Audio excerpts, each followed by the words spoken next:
દીકરી તમારી હાહરે જાય, મારી દીકરી હાહરે જાય, થોડોક સમય નબળા પાતળો આવી જાય, થોડુંક વેચાઈ જાય, કોઈ કપલી નામી જાય, નુકસાન થઈ જાય. બે સંતાન હોવા છતાં દીકરી વિયાવે કે પપ્પા ઓલું વેસાઈ ગયું, ઓલું નથી કાંઈ, તો પપ્પા શું કે તો ભાઈ કાંઈ મતલબ એના કરતાં સારું મળી જાય. બહુ સમજણમાં સમજણ ફેર છે.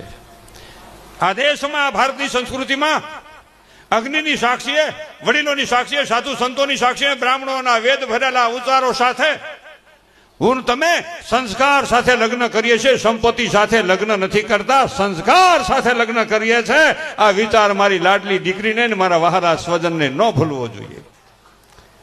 છૂટાછેડાને કઈ મનમાં નહીં મળે ને. બોલો, 40 વર્ષ પહેલા વડીલોને પૂછો તો ખરા, 50 વર્ષ પહેલા કોઈના ગામમાં એક છૂટાછેડા થાય, આખા ગામમાં દેકારો થઈ જાય કે ઓલી દીકરીનું છૂટાછેડા થયા.